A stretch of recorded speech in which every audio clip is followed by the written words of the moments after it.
Hello, and welcome to the Noobie Dentist Podcast, the safe place for newbie dentists to connect, collaborate, learn, and grow. The Noobie Dentist Podcast aims to provide high-quality and high-value content for all the newbie dentists out there.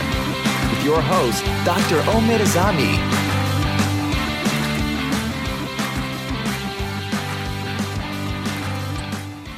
Hello and welcome back for another special episode of the Noobie Dentist Podcast. I'm your host, Dr. Omid Azami, and I am super excited to be here with Dr. Omar Rakeen, general dentist and cosmetic dentist at White Smile Dental Clinic in Dubai. I met Omar on Instagram a few months ago. I think I commented on one of his endo files, and we sort of started talking from there. And for the past few months, I've been, following his work and really motivated and inspired me to do better work myself. I started using rubber dam because of his work. And so I was really excited to get an opportunity to talk to Omar on the show and learn about his past and talk to him about his work and what got him into the sort of aesthetic side of dentistry and sort of learn about where he wants to go in the future. So Omar, thank you so much for being here with me today. I'm super excited to be talking with you, and you've actually been such a mentor for me, and I've looked up to your work. You do such amazing work and amazing photography of your work. So if you can just start off and maybe give us a little bit of a background about yourself, and we'll go from there. Yeah, hi Omid, thank you for having me in your show. Just want to say your show is brilliant. It's a good exposure to newly graduated dentists. I didn't realize dentistry in Canada and Australia was like pretty much similar to dentistry in Dubai. So yeah, I think you're headed in a right direction with your show. Thank you so much. You're welcome. So just keep going. Thank you. Okay, so I graduated in 2014 from Ajman University. At first, in 2008, I traveled to Egypt and I started my dentistry there for 1 year. But I used to live in United Arab Emirates before that for good 10 or 11 years. I grew up here. Yeah, and so I moved back to Dubai and enrolled in Ajman University and graduated there in 2014. And so after that, I went for my internship at the university. Internship was great. It was a great year for me. And then after graduation, the struggle began. Yeah. Jobs were very hard here. The market was down for dentistry. Okay. Yeah.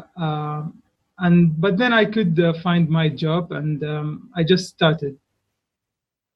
That's perfect. So, I know I've spoken to a few people, and it seems like the internship is mandatory in a lot of places. So, is it mandatory in Dubai, or is that an optional thing that you decided to do?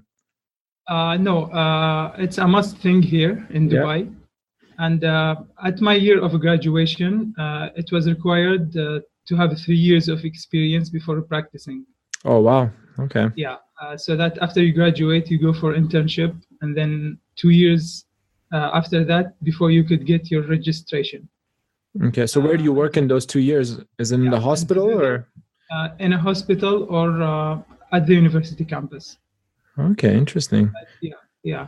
That was so bad. But lucky for me, at that year, they changed the regulation. Oh, okay. Yeah. And so only internship was required. Okay, perfect. So now the dentists that are studying in the UAE, when they graduate, they do 1 year internship and then they're able to be registered. Yes, 1 year internship is the must. Yeah. But for new dentists coming from outside UAE, you have to have 3 years experience before going for your registration. Okay, that's cool. Because I was going to ask you about that too, because I know maybe not so much now, but maybe like 5 years ago, there was all this talk of, doctors and dentists going to Dubai because the money is great and there's you can do a high-end sort of procedures.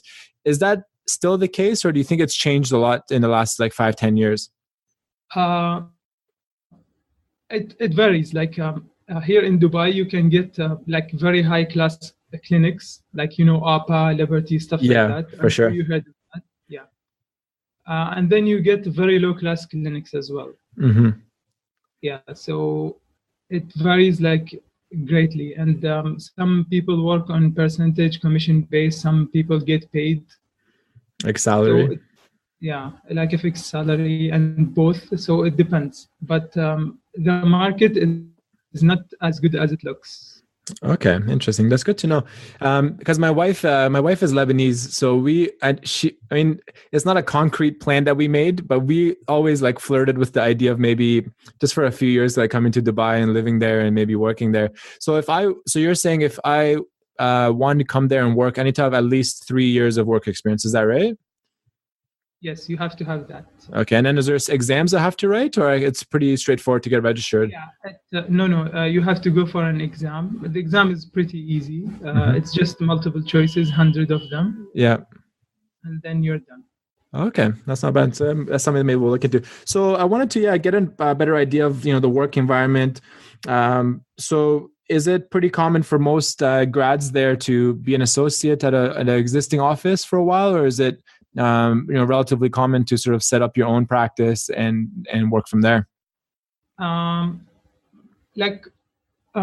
Both are common, but I told you that like living here, the expenses are very high. Yeah, for sure. So, so to set up a new practice, it costs a lot, like a lot of cash. Yeah. And the patients here are not so regular. So you don't get that regular patients and movement to your clinic. Mm-hmm. So I think like for me, I wouldn't open a practice yet in this city. Okay. Have you considered like moving elsewhere, or you're pretty comfortable where you are? I actually have to Australia. Oh, really? Yeah. I'm in the process of doing my ADC exams. Oh, no way. That's awesome. Yeah. And do you want to go to like Sydney or Melbourne, or you don't care really where you go? I haven't decided yet because I submitted my papers and I have some stuff missing.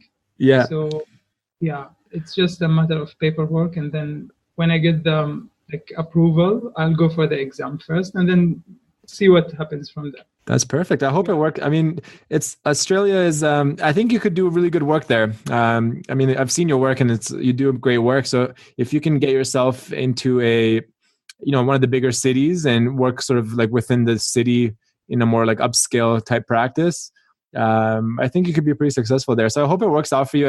And I'm potentially moving back to Melbourne next year as well, in the next March or February. So if it works out for you, that'd be cool. And it's actually funny because I was talking to Doc Callum McAllister. He's in Scotland, and he was thinking of going to Australia too. So maybe we'll. I was listening to that. Yeah. So maybe we'll end up there. So in Dubai right now, when a patient comes to the office, is there like dental insurance, or is everyone just paying cash basically for treatment? There is insurance, but mostly we don't deal with companies. We do the treatment and bill the treatment to the insurer, and then they will reimburse him with the cash. Okay, so the patient pays for the treatment, and then the insurance reimburses the patient. Okay, that's some cool. clinics do deal with insurance companies. Yeah. But, we don't deal with them at the moment. Okay, that's pretty cool. And what's the saturation? Is there a lot of dentists working, or like how many, for example, just like on a typical day, how many patients are you seeing? It varies, and we're very saturated with dentists. Like it's crazy. It really is crazy. Yeah. There are a lot of clinics and not so many patients. Mm-hmm. On a regular week, some days of the week, I see anywhere from 3 to 5 a day. Other days, I could see 8, but that wouldn't be my favorite kind of days. I don't like to see a lot of patients. Because you like 5 to take would it. be nice. Yeah, 5 is good if I'm going for a lot of fillings and work. But if I'm diagnosing or opening new files or just checkup, I can do that. But I don't like seeing a lot of patients, and working quickly is not my thing. Yeah, no, and it's cool. And it's something, I mean, from your page and other, like other dentists that are doing great work on Instagram, I've sort of changed because I used to be like really like try and be really quick. So I wouldn't book a lot of time, and I would just, try and do as much as I could in a day and get as much like procedures done as possible. And but now I've come to like appreciate like the art of it, like, and being a bit slower, getting a rubber dam, getting some nice occlusal anatomy. I still haven't, and I keep like, I'm a bit lazy on this front because I've been more focused on the podcast, but I want to get a camera and start some better photography, and I'm sure we'll talk about that, because in the next part of the podcast I really want to sort of dive into like restorative dentistry with you, and see how you do things. So I'll touch on the photography when we get there. Okay, so that's pretty good. So 5 patients there. So how much time do you book, for example? Say if you're doing like a quadrant, so maybe like 3 2 or 3 surface restorations, how much time would you typically book yourself for that? Usually I always take bite wings before I start. Yeah. For that quadrant, like for example, yesterday I think I had one case. It was 2 premolars, 1 molar, and 1 canine. Yeah. They were like moderate size, not so big, not too small. That took me but I already saw the patient like few days ago. Okay. We went for scaling. In UAE, most of the dentists do the scaling. Hygienists are not very common here. Yeah. Yeah, so we do the hygienist work ourselves. Okay. Yeah, so I scaled for that patient a few days ago, and I took bite wings, and I told him that you have this and that. And yesterday he came, so it was like a 2 hours appointment. That includes high, photos, rubber dam. Yeah. Music. What do you listen to when you're working? Like chill mixes on YouTube. Yeah. Nice. Yeah, and I do a lot of photos. Like for one case, sometimes I take more than 20 photos. Yeah, that's great. Yeah. That also takes time. So yeah, like for 10 sure. minutes will go for photos. Sometimes when I had like when I used to work on low magnification, I used to zoom in and check my work, because some stuff I couldn't see with my loops. Yeah. But when I moved to better loops, no, it was better. I didn't feel like I had to zoom in and check my work again and again. Yeah. Okay, that's great. And do you have do you work with an assistant, or how is the setup in the office? Like, what staff do you guys have there? I have 2 assistants, and I'm the only dentist at this clinic. Mm-hmm. We have 2 rooms. My assistants are both great. Like when I first came in this clinic, it was 7 months ago. Okay. So previous dentists never use rubber dam, for example. Yeah. Yeah. So I had to they know how to put a rubber dam and stuff like that, but I had to show them how to flux the contacts, for example, or taught them how to choose or select clamps. Showed them my favorite instruments. So we had like a procedure going. When I finish the dam, she hands me the mirror. I take a photo, and then directly she holds the suction. I start drilling, and so on. So you take your own photos, or you've trained your assistant to take photos for you? No, I take my own photos. You take their own ones, okay. And so do you put like, because because I use my phone sometimes, and it's a bit of a pain because like I have to take off my glove, like take a photo and then put another gloves on, or do you have some sort of like barrier that you put on your camera? Like, how do you do it? I used to do a barrier before, but it's very annoying. Yeah. So sometimes I just gave up. My gloves, and then before and after the patient, I disinfect the camera. Yeah, I think that's the smartest way to do it. Yeah. Yeah, at least I when I finish drilling, I take off my gloves, put in new ones, use the camera, and then continue drilling. Yeah. Patients usually it's not the right way, but it's the faster way. Yeah. And so what's the communication with the patients? Do they know that you're taking all these photos for Instagram? Is there some sort of consent, or you kind of just do it and no one really questions it? Yeah. On your first episode, I think you downloaded his consents. Yeah. I have seen them. Oh, great. Nice. Yeah. Here, like not one patient minded me taking photos. Yeah. I usually don't tell them this is for anything. I just take photos. Yeah. And then I don't share all my cases. I share the ones that like I like, or like the cases I find interesting. There are like other cases, like simple class ones, or GIC here, GIC there, cemented crown, whatever. Yeah. I take photos, but I just keep them for myself. Yeah. Okay. But patients usually don't mind. And rubber dam, I don't discuss. I like, hi, how are you? Anesthesia, directly place the clamp. They wouldn't mind. And so I know you said you trained your assistants to place the rubber dams, but do you place it normally, like on a given day, or do they do it for you? No, I place my dam, but like when I inform them I'm going to work for like an upper 7 or lower 5. Yeah. They know which clamp to hand. Oh, okay, that's good. Yeah. So you've got that system pretty good. Yeah. When I place the clamp, I place my punch, stretch it over the clamp. She hands me the plastic instrument to invert or floss to floss the contact. Yeah. So yeah. That's good, because so I mean, obviously we learned rubber dam in school, and we sort of had to use it in school for most of our restorative procedures. It was sort of like the school's like requirement. So when I graduated, it was kind of like a freedom of like not having to do rubber dam, so I would like, if I was doing a full quadrant, if I was doing like 3 or 4 restorations in a quadrant, I would still normally do it just because it's more comfortable for the patient and for me. It's a little bit quicker. But if I was just doing like 1 or 2 sort of like back to back like MODO type thing, before I would never do it. So now that I've started doing it, I've realized like it's not easy. Like it takes some time to learn how to do it properly and get that good isolation. It does. Yeah. Yeah. So I want to like talk and get some tips about that, because so I'll just give you some of the issues that I'm facing, and then hopefully you have some recommendations or answers to help me out with those. I'll give you like, for example, say if I'm working like in quadrant 1, and so I'm doing like a 1/7 MO and a 1/6 DO. And so I put a clamp on the 1/7 and I isolate, from 1/7 to like 1/5, for example. Sometimes I find if the clamp is there, it kind of gets in the way of me using like a sectional matrix, or definitely no Toffelmeyer, because it's not going to sit all the way down. So do you have any solutions for that problem? I think when using like upper 7 is not an easy tooth to treat. Yeah.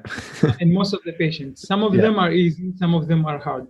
Yeah. Like I had patients with erupted upper 8. I could easily isolate them. Mm-hmm. In other patients, like 6 is not so easy.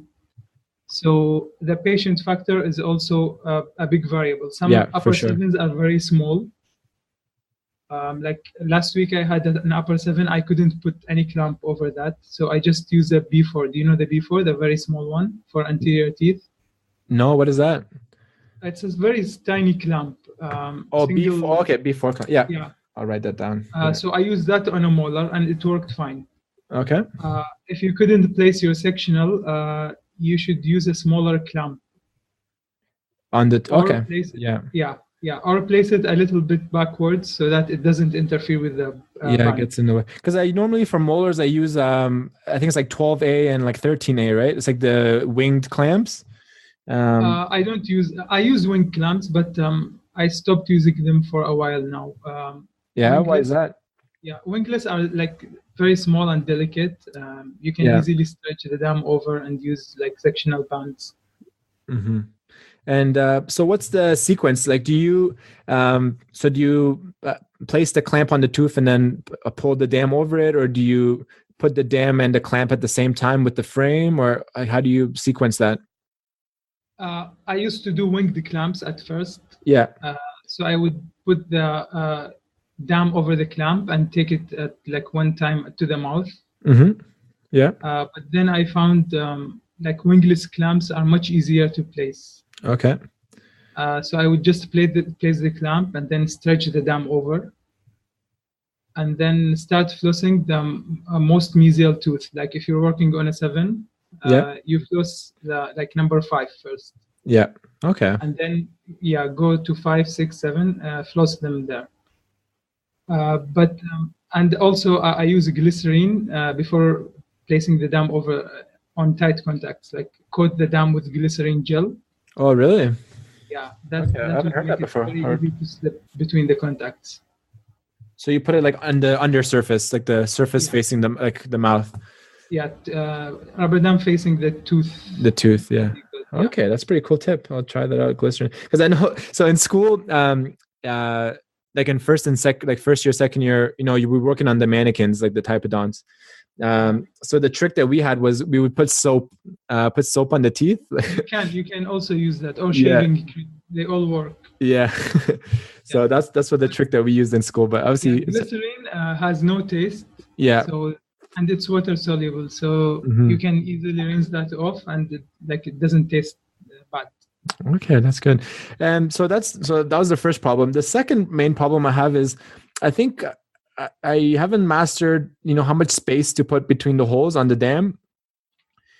So most of the time when I put it on, like it's such a thin, like interdental, like slice of dam that either like it stretches and rips, or as I'm prepping the box, it rips.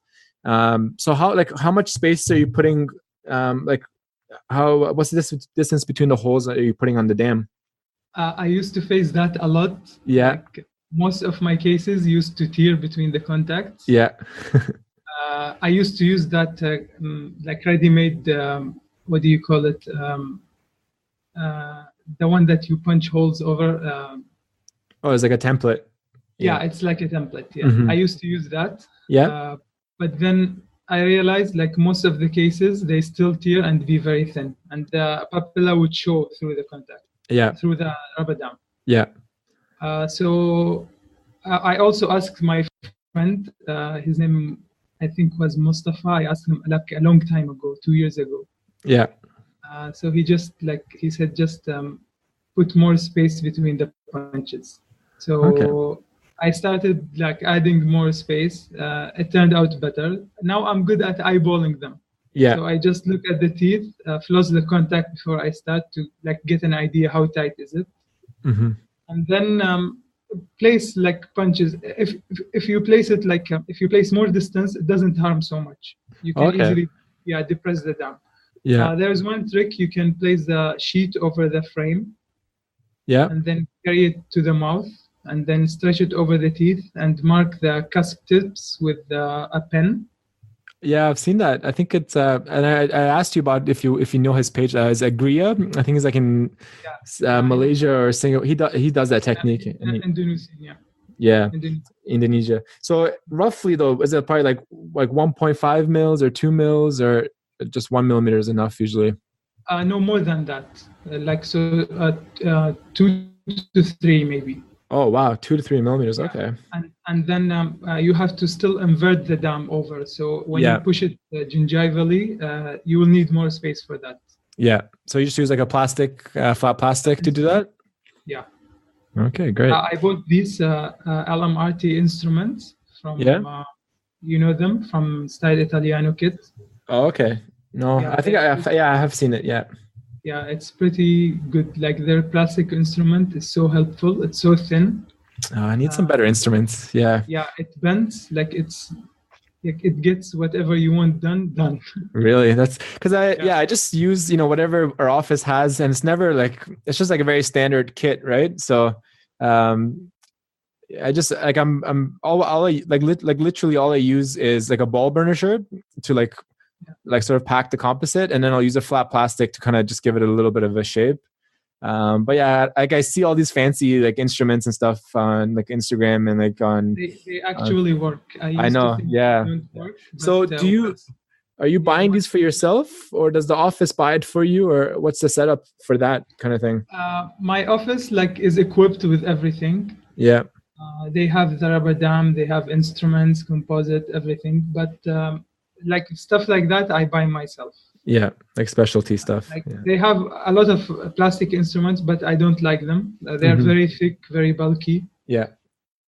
So I started buying these like for my own enjoyment.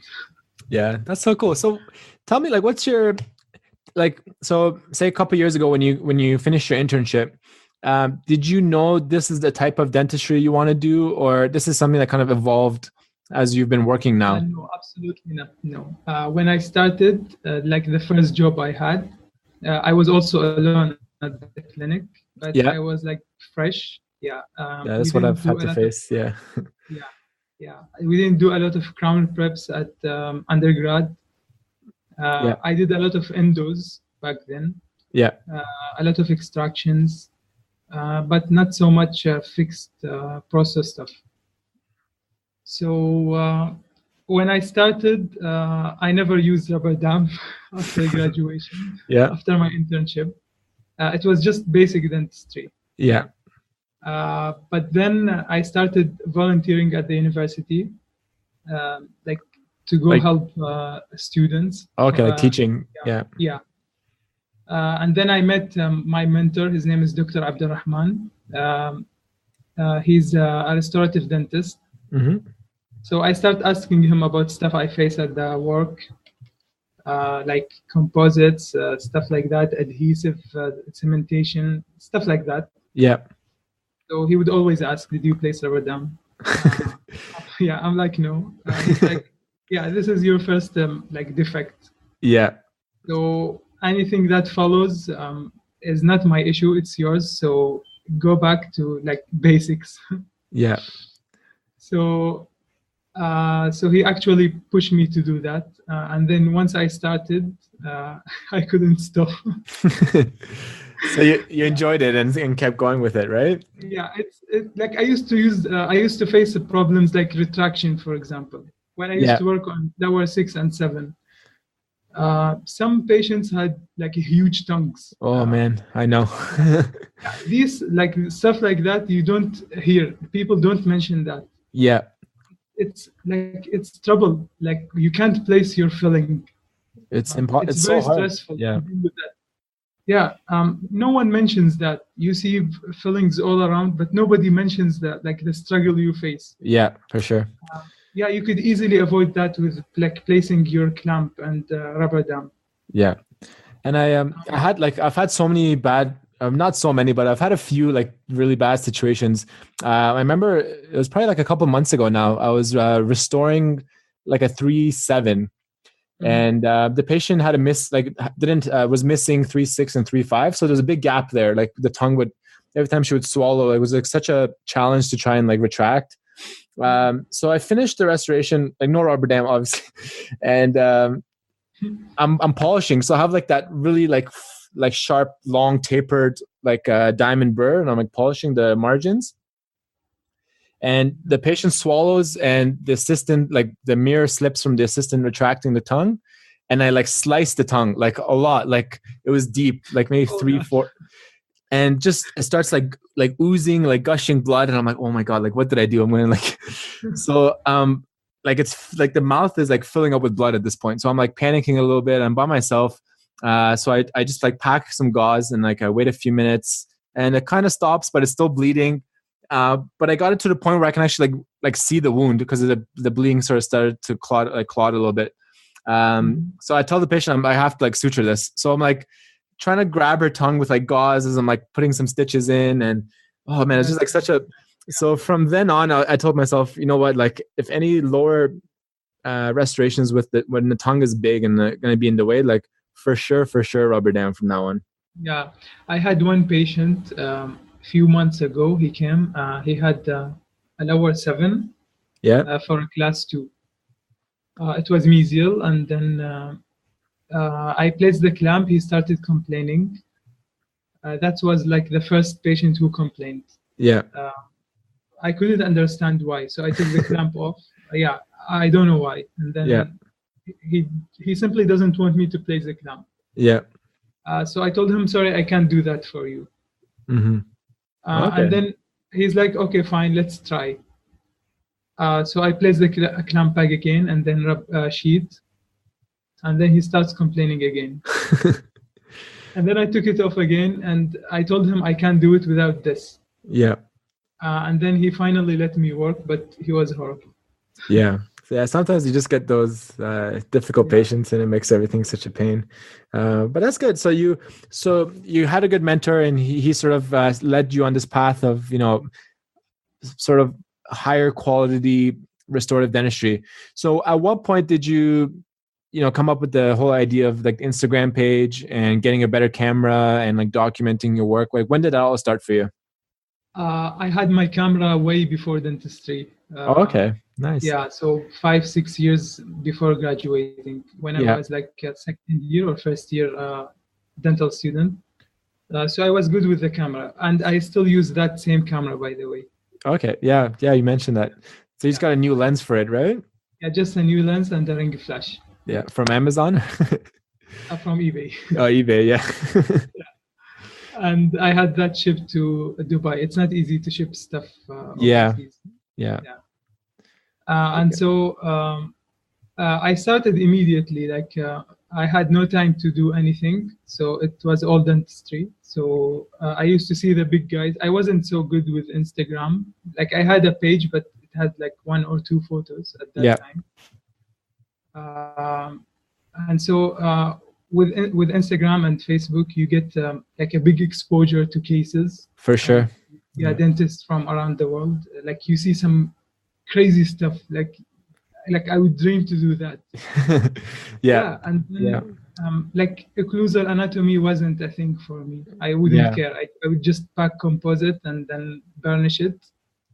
Exactly. Then finish and polish and whatever. Done. That's what I did too. Just keep it out of occlusion, and I was happy. Good enough. Yeah. And then again, this my mentor, he's like, a filling is not just a filling. Like when someone else sees your filling, like they should like salute you for this. Yeah. And then so he asked me to train on casts or plastic teeth. Yeah. Like I was working at that time and then practicing on casts, playing with different composites, different instruments, finishing, polishing, stuff like that. Wow, that's amazing. Yeah. Like I had a big jump over a few months, and then by the end of last year, there was a huge improvement. Mm-hmm. And then I started experimenting with different rubber dams, different bonding systems, magnification. I never wore loops before graduating, for example. Yeah. Okay. Yeah. So stuff like that. Even instruments can enhance your skills and results. And of course, the photography like added so much. Like I take photos, go back home, save them. You see a lot of mistakes. You missed while working. A lot of things you could have done better. Mm-hmm. So every case is like an improvement from the previous case, and so on. That's so good, and that's pretty inspiring. Because I mean, it's hard. Like, and I wonder is, so do you, like, for example, like if your office is, and you're taking 2 hours to do like 3 or 4 restorations, do you charge more for those, or are you just charging the same price as like a guy across the street who takes like 10 minutes to do it? No, I charge more. I charge a lot. And the patients, like, do they know that, like, they come to you specifically for like higher end stuff, or? Not so much. No. The clinic I work at is like mid-level. It's not so fancy. Yeah. But it's good enough. Yeah. It's big, clean, and equipped. Mm-hmm. But like patients, like they don't know this. Yeah. So before we start, like I tell them frankly, I don't do patchwork. Before we start, full mouth X-rays, like 2 bite wings, periapicals whenever I need. Yeah. And then like tell them we have to do this, and that. Most of the patients won't complain about the price. Some do, so you could tell who complains about the price. Yeah. Yeah, so you just tell them before you start, this will cost this or that. Yeah. And then, like last 2 days ago, I had a patient. I did 5 or 6 fillings in one setting. It took like 3 hours. Mm-hmm. So he knew like this is a lot of work. And I would show him photos whenever I drill or remove caries and stuff like that. Yeah. So like whatever I charge, he wouldn't complain. Yeah. And so how do you, in like, I know it's okay, we don't have to like discuss specific numbers, but do you like calculate like how much hourly you will charge, or is it based on like tooth number and tooth surface that you charge? Depends. Like here in Dubai, in clinics, mid-level clinics, you don't have one charge for all. Yeah. Like I can't do one composite for like $100 and then do a big build-up for the same amount. Yeah. Especially if I like, sometimes I have a lot of time and the patient like he's a nice person. Mm-hmm. So I would do some cases to show. Yeah. Yeah. So I build up like and grooves, anatomy, stuff like that. Yeah. Sometimes the patient, like, you shouldn't charge for that. It's for fun. Yeah, you do it for yourself. Yeah. Yeah, for me. And like for photos. Photos are good. Like they get you popular. They get you more patients maybe. Yeah. So if it's a simple class 1 and I want to do a lot of anatomy and like make it look good, I don't charge that much extra, but I do charge more. Yeah. And that's hard here because like, so in Canada, for example, like Canada's broken up into like provinces. So each like province, like the government and the dental association, they give like a fee guide. So they give us a book every year and has all the codes for all the possible procedures, endo, extractions, restorations, crown, bridge, all that. And they give like a suggested price that you should charge for that procedure. And it's hard to deviate from that because say for example, if like a class 2, costs like $150 Canadian. If I do like a really good job and I charge the patient like $200, their insurance, they only cover it at the fee guide. So insurance would cover it at $150. So the patient would have to pay like separately. And most people really don't want to. They're so insurance driven here that they really don't value it enough to like pay out of pocket for that. So it's a challenge. So if I take, and I want to, because like from my own sanity and from my own like dedication to like wanting to do good work and enjoy my like craft like you do, it's hard because if I put aside like 2 hours to to do a couple of fillings but like really do them nicely, like the money side of it doesn't add up as well because I can't necessarily charge more for it. Mm-hmm. So it's something that I'm like trying to find like a happy balance of still trying to be like relatively quick, but also get a nice result, and get some good anatomy and do all that stuff. So we have that price guide, by the way, here. Oh yeah. Yeah, from the like Ministry of Health, but but it's not like you could deviate from that easily. Okay. Yeah. Some clinics charge as low as like $40 for a class 1. Yeah. Maybe 30. But like what kind of class 1s are that? Yeah. Yeah. So I can't just charge the same amount. Like a 10 minutes restoration for that dentist is like 45 minutes for me. Yeah. So and the patient must realize like you get what you pay for. Exactly. So with and another common question I ask everyone that comes on the show is, I want to get sort of behind your motive for the like Instagram page. So is it more so just for yourself to just showcase your work to other dentists, or are you even trying to use it somewhat to like advertise yourself to get more patients for yourself? Or what was like the idea when you first started the page, and has it like evolved at all into anything else? When I started at first, it was educational for me. Yeah. So when I post a case, like it should at least be good enough, like to publish it online. Yeah. So if a case sits in my camera or my mobile for like few days, I think that's a case like it isn't worth posting online. And so, but then I started like publishing whatever case I have. Why? Because especially on Facebook, like in groups like Style Italiano and stuff like that. Yeah. When you publish cases, like they give you a feedback. For sure. positive or negative. I think that adds up a lot to your experience and to your work. For my account, it's mainly for dentists. Like I didn't care for patients Yeah. at all. Like all my cases are for like especially for dentists. Isolation, even the namings. I use like classifications only dentists would understand. Yeah, for sure. But I still get some patients. Like not many, but a few patients, like 5 or 10. Okay, that's it. And and they come back, bring a friend, or they come back for cleaning and other restorations. Yeah. And to touch on that, it's to just deviate a little bit from the Instagram thing. I forgot to mention when you first mentioned it.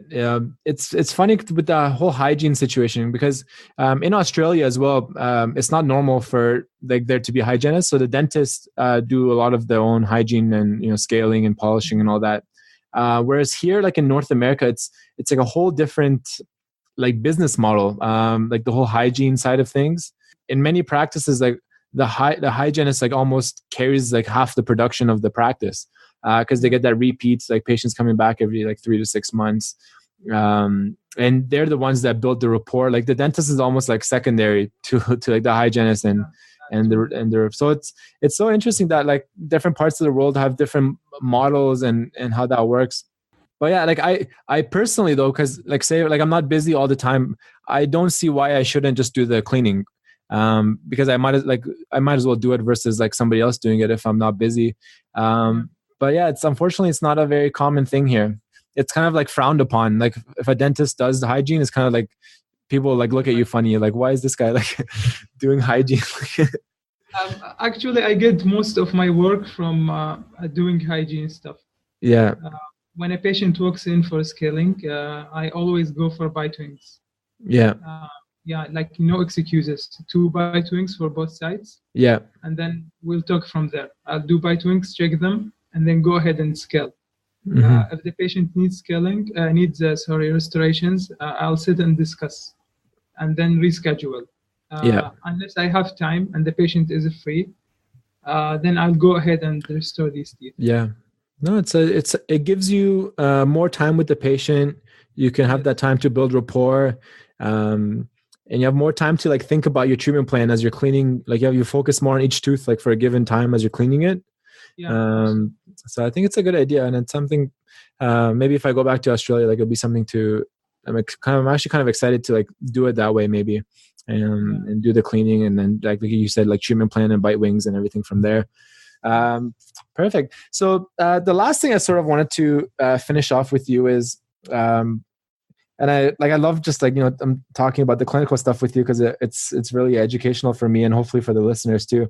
So I want you like, if you're okay with it, just take me through like step by step, like class 2 restoration that you do. So after the rubber dam is on, after you've prepped the cavity and you've removed the decay, I want to, touch on like your bonding, if you're doing like selective etch versus like total etch, and how you restore. Like do you put some flow, cure that and then put the composite, or do you put flow and then put the composite on? Like, so if you can just if you don't mind, just talk me through how you like step by step, like how you go about doing like a class 2. I think that'd be pretty high value for me for sure, and then hopefully for the rest listeners as well. Sure. So before every class 2, I do bite wing. Like it's a must. Even if I can like see everything, I still do bite wing. Yeah. And not just a quick bite wing, a good bite wing. Because without that, we're actually working very blindly. Yeah. Like, even if it's a tiny cavity, you still can see decalcification on other teeth or the other side of the tooth. And while you're still there, you should open these, especially like you're working on second premolar. And then you're thinking, I'll just do a class 2 on that tooth. Yeah. And then you prep your box, and you can see decalcification on number 6. Yeah, that happens a lot. Yeah. Yes, you must open that. Like it's a chance you will never get again. And if you do that, you will save your marginal ridge, for example. And the patient will never understand what you're doing. So so you're saying is you don't prep a whole box, you kind of just like do like a mesial restoration on the 6? If you get an access, yes. Yeah, like direct access. Yeah. Yes. I have done that a lot. When I open a box, I get an access to that tooth. Yeah. And you get to make a very tiny little restoration. That's great. Because especially man, just that's calcification. You just like roughen that out and then place your composite. Otherwise, in 6 months or like a year, that will definitely be a class 2. Yeah. Then to open that, you'll have to go from top. Yeah, that's because you know what, like I've been because when I see that I do like a class 2. So I'm not very conservative, I guess. If it's big, you should do it. But no, that's like I hadn't even thought about it that way of just like if you prep the distal of the 5 and then on the mesial of the 6 you see like that like a fantastic chance to that's incredible. Do it access directly without a band or anything. Yeah, and then you then smooth it and then proceed with your other tooth. Yeah. So for me, first the bite wing, then I'll numb the tooth, and then floss the contact to check how tight they are. Yeah. By that time, my assistant hands the clamp, place over the tooth, punch, then take a photo for the pre-op. After that, I'll go ahead and drill, remove all caries. Also, when I first drill, I also take a photo. Yeah. To show the caries and also to show the patient that this is a true cavity. Like some of them, they still suspect like this is like over treatment. Yeah. So I take that mostly for the patient. Yeah. And then go ahead and remove caries. After that, also another photo. And then when everything is clean and I'm ready to fill, I'll get a prophy paste and a brush and clean everything out of the way. Some people use that disclosing agent, I think. To check for a plaque. I don't have at my office. I was planning to get it for a long time, but it's not available in the market. Oh, really? Like caries detector? Plaque detector. Okay, plaque detector. Okay. So I polish everything, or just run airflow. I'm not sure if it's the same terminology. It's called airflow. Just to clean everything out. Yeah. And then now I'm using only selective etching. I stopped doing total etch. Yeah. So I would etch enamel. I would first place my band and the wedge, and then etch enamel, rinse, and use the protocol. Don't over dry. Don't make it don't leave it very wet. Yeah. Then I would rub my bonding agent for some time. Like I would take my time doing that. Yeah. So do you go straight, so after etching the enamel, do you go straight into a bond or do you use like a self-etching primer still for the dentin? I'm using the 3M single. The Scotch bond. Yeah. Yeah. Okay, great. Yeah, that's what I used to. Okay. One go. Yeah. And then just rub that very well. Sometimes 2 layers if it's a big cavity. And then air dry and section and air dry, and then light cure. And about light cures, you have to check your light cure. You shouldn't use whatever brand you have there. I used to do that. That's what I do. I just do 10 seconds regardless of what strength or what. I used to do that. And then one time I had this light cure test for the intensity. Yeah. And I discovered that I have 2 light cures that are way below standard. Oh, wow. Yeah. So, and I had 1 light cure that was way over standard. It would hit the tooth. So now I know what I'm working with. Yeah. And then, go ahead and place my band. And then most of the time I build the proximal walls first. Yeah. it gives me a nicer contour before, like after finishing. Yeah. And sorry to interrupt. So do you use a heated composite or you use everything like room temperature? Room temperature. I don't heat my composite. Yeah. But I'm planning to. Yeah. Like I'm looking into this, and I'm planning to use it for cementation, for crowns and like my Emax crowns and bridges. Yeah. Okay. Yeah. Sorry. So go ahead. Yeah, and then so I build my proximal wall first. Most of the time without flowable composite. Mm-hmm. Just use a body shade or a universal, and then now I'm starting to use a bulk fill more. Yeah. Like to bulk fill the cavity, and then a body shade on top. And then so okay. And so you built the wall, you and then how much is the wall like to the full height of like where the marginal ridge would be, or you leave a little bit of space so later on you can build on top of that some sort of like anatomy and curvature and everything? No, I prefer to build the whole ridge first. Yeah. And then give it. I used to do a lot of mistakes with that ridge. It used to be sharp. Yeah, that's a big problem. It's hard to like. How do you fix that? Yeah, I used to just run a diamond burr over that and then polish. Yeah. But then I realized that I could use these thin instruments, plastic instrument, and then just make a 45-degree cut. It will make it round. Yeah. No, I see what you mean. Yeah. Yeah, it would take some few tries to get it right. Yeah. But it would save a lot of time in polishing and finishing and polishing. Yeah, it looks much better too if it's like the marginal ridge is like rounded versus like a. Yeah, that roundness you can't get with finishing. It's very hard to get. Yeah.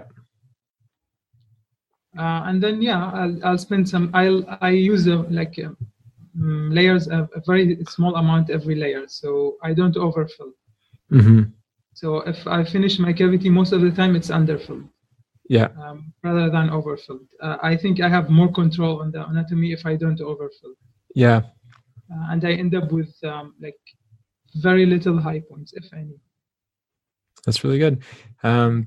So with the occlusal anatomy, so you've built the wall and now you've put some bulk fill.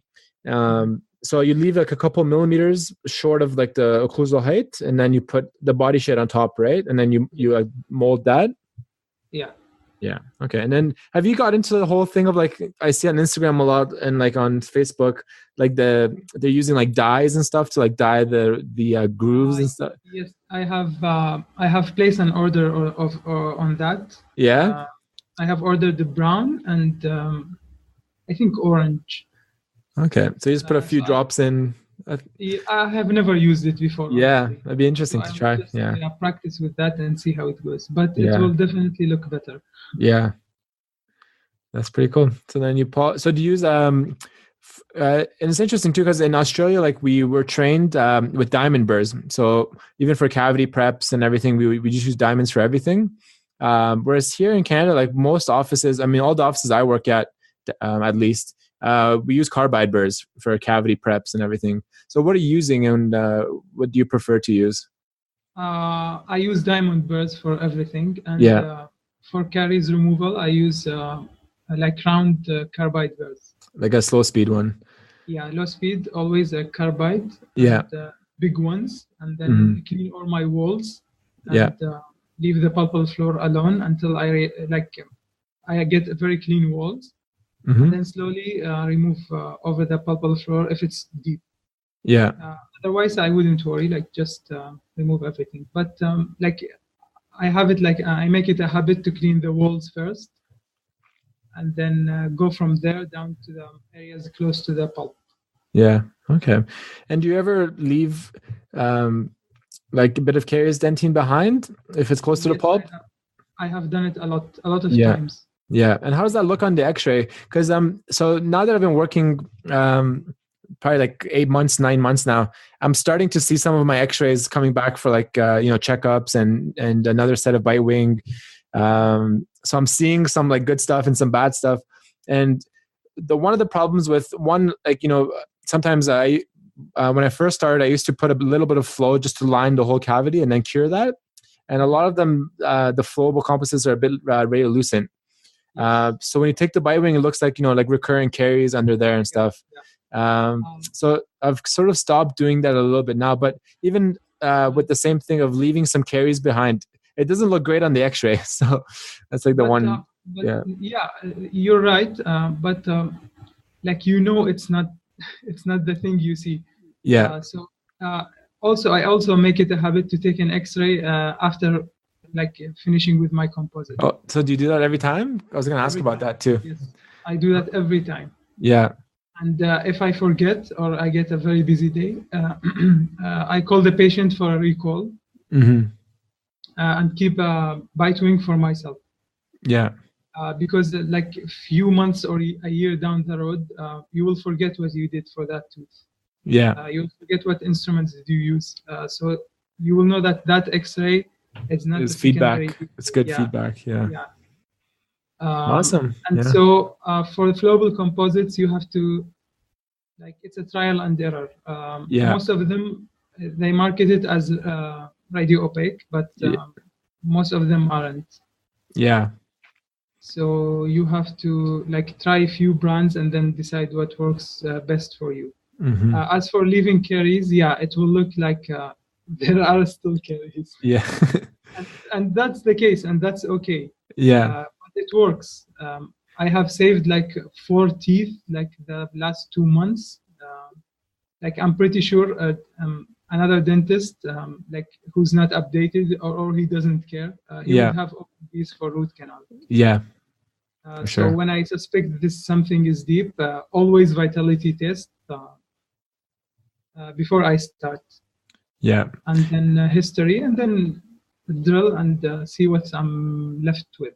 Yeah. And I like doing root canals, but I'm very, very conservative with that side of things. I'll always tell the patient, I'll try and not expose pulp or not get into the pulp. I'll leave some behind, and then best case, everything heals up and you're okay. And worst case, we'll do it after. So as long as I think the patient understands that and appreciates what you're trying to do for them, I think it's not a major issue. I think that's a good thing, giving a chance for the tooth to heal. Yeah. Yeah, and for it's sure. pretty predictable nowadays. The history could tell you a lot about what this tooth is doing. Yeah. So if it's vital, no history, you probably could leave that. You could leave some caries behind. Yeah. Yeah, for sure. And so the last thing I want to touch on is, so I saw on Instagram, when we talked about it briefly, you got those new, the Zeiss loops. So how's the experience been with those ones, and what's the magnification on the ones you got? I got the 4.3x at 400 millimeters. I absolutely love them. The field is great. They don't feel heavy because of the headband. Yeah.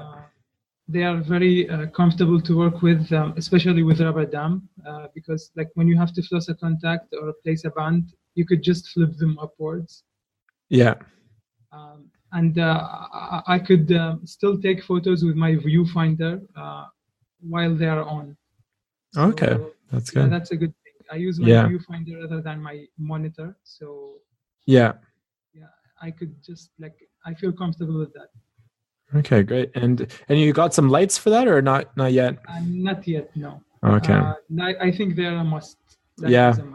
Mine died last week, so for 2 days I didn't have lights and I felt like I couldn't see anything. So luckily I ordered some, and then the sales rep, she was here luckily in the same town, so she gave me a light to use in the meantime. So I'm so, because I started unlike you, I started using loops and lights in dental school, in second year of dental school. So I've never done dentistry without them. So I've become so dependent on them, and I feel like without them I can't see anything. So it's I don't know how other dentists, the old school dentists, they work without loops. It's crazy. Yeah, it is. Yeah. Awesome. And so thank you so much. It was a great chat. I hope the listeners enjoy our sort of nerdy discussions here. It's so refreshing, and honestly, the whole point of me starting this was to get opportunities to talk to people like you, people who are passionate about their job and dentistry as a profession, and it's not all about the money, and it's not all about it's all about doing good work, basically, being prideful of your work and being happy at the end of the day that you produce some great work. It's amazing. It's a really inspiring way of thinking about dentistry. Yeah, I think it's a good idea. Like I have listened to your episodes. Like a few years ago, you wouldn't know what's going on. Like when we first graduate, like you wouldn't know what to do. You wouldn't know what other people are doing. But now you get a good exposure. Like I can see what your problems are. Some other dentists' problems are. What kind of patients, what kind of income. So it's like really good. I'm super excited, and I've been, I think a lot about it, and I'm trying to like evolve, because obviously I have like an idea at the start, but things change and you sort of evolve from there. And because of everyone essentially I've met and had on the show, I'm meeting through Instagram. So I've decided to like change the names of the episodes to like Dentist of Instagram. So I think that's sort of the new like brand. Like it'll still be called the Noobie Dentist Podcast, but the episodes will be called, especially for the ones that the people I meet on Instagram, it's going to be called Dentist of Instagram. So it's a great community, man. It's so exciting to like, like you're in Dubai, getting the chance to like meet you and talk to you. Like this would have never happened, like 5 years ago, 10 years ago. You're on the other side of Earth. Yeah. We're talking about like teeth stuff. Yeah, like class 2s and composites. And honestly, I think just like bigger picture than, you and I, like the quality of dentistry because of social media is going to be so much better, like around the world. So, I mean, there's dentists in Indonesia, Malaysia, Singapore that are doing like better work than, like a dentist in New York or London or Paris. It's so inspiring, man. It's like, it's so cool. I think it's such a like good time for our profession. And when I was like back in the university, when I was a second or third year student, we used to just hear like sectional bands in theory. Rotary files in theory. Now when I go to like deal with students in third year, they practice on like rotary instruments at the lab before going to the patient. That's great. So that's a huge jump. And then like they use the V3 system, for example, now. I think that's pretty good. Like when I was a student, I didn't know all this. Like I haven't seen an onlay prep, or how to cement an onlay, or how to do this or that. Today they get to see that all over them. Like it's everywhere. It's actually everywhere. They get like an idea of what's going on. So that's a pretty good thing. That's amazing, man. So keep up the great work. And it makes a difference. Like I mean, like for me, I've mentioned before, like the Instagram page was more. I wanted to start it because so I can meet people and have them on the podcast. But I want to do better work and also do like better pictures to get better quality of content. But I think your page, honestly, it's for like a non-specialist, like as a general dentist, I think it's one of the best ones like going around Instagram right now.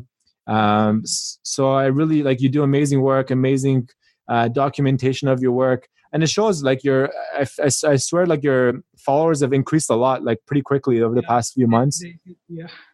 Because I think when I first like checked, when I first met you, it was around maybe like 3,000 or 4,000, and I think now it's up to like 7,000, 8,000. So I gained like over 2,000 in like less than 2 months, I think. Yeah, that's amazing. It shows that even though like there's a lot of people doing it, the good quality rises to the top, so keep up the good work. I'm glad I had the opportunity to talk with you and meet with you, because I admire your work and your hard work and everything. So thank you so much for coming on the show. And let's stay in touch, and hopefully I'm excited that you're coming to Australia. So hopefully it works out and you end up in Melbourne if I'm there, and we can meet up that way. And sure, we'll stay in touch and then see.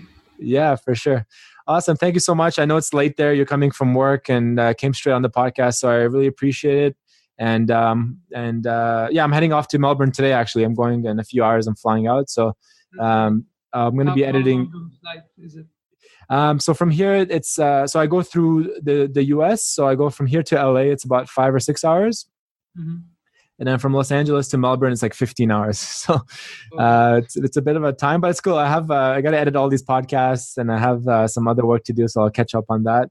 And then, so hopefully everything's ready to be published in the next few weeks. So thanks again. Stay in touch. And I'm looking forward to more cases from you.